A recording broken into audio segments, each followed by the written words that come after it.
My name is Zach Morton, and this is my final video project. First off, I would like to say this class was very thought-provoking. Everything that I learned during this course is going to help me in my future as a sports broadcaster.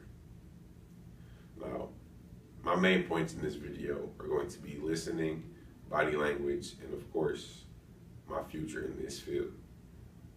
Now, in week 2, when we first started learning about listening, it was very intriguing to me because as a young kid, I was, I like to say, hard-headed.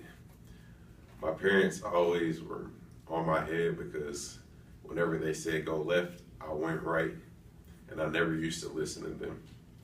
So my favorite type of listening was selective listening. And I learned about 3 types, which were selective listening, of course, empathetic listening, and critical listening.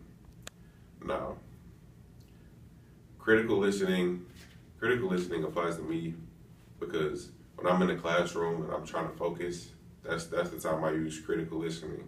I wasn't a very critical listener coming up, as I stated before, but especially since I started this course, I've definitely improved my skills with critical listening. Now, empathetic listening. Empathetic listening is going to help me in my future because as a sports broadcaster, I'm going to want my audience to feel what I feel, think what I think, and basically be on the same track as me.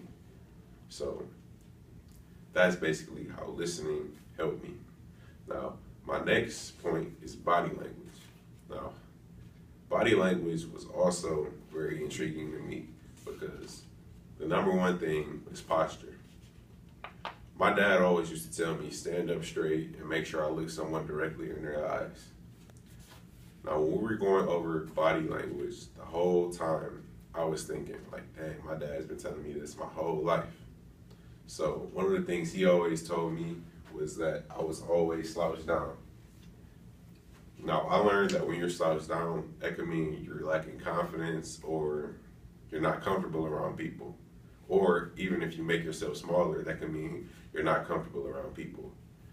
Another thing is eye contact. If you're not looking someone directly in your eyes, like if I'm making this video and I'm looking all over around, that could mean I'm not confident and I could lack being comfortable.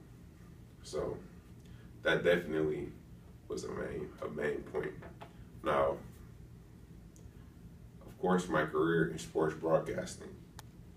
Sports broadcasting is a very, very, very special job in my heart.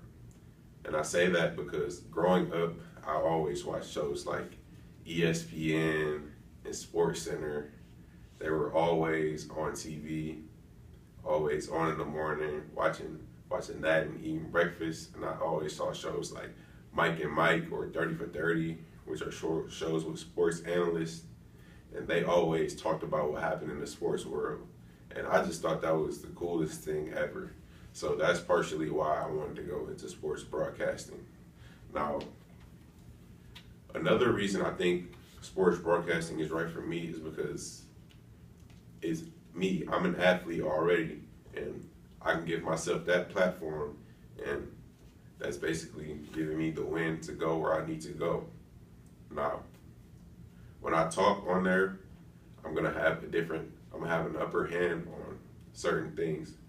To say, if I went to a job interview for a sports analyst job, that could mean if I go in there and the person isn't trying to hire the other person because they're a non-athlete and I'm an athlete, that gives me upper hand because I know a lot more things about the certain field. Now, that also ties in with the language and cultural differences because I'm a football player and like I stated before, I'm going to know a lot more things than a non-athlete. So yes, everything that I learned in this course is definitely going to help me.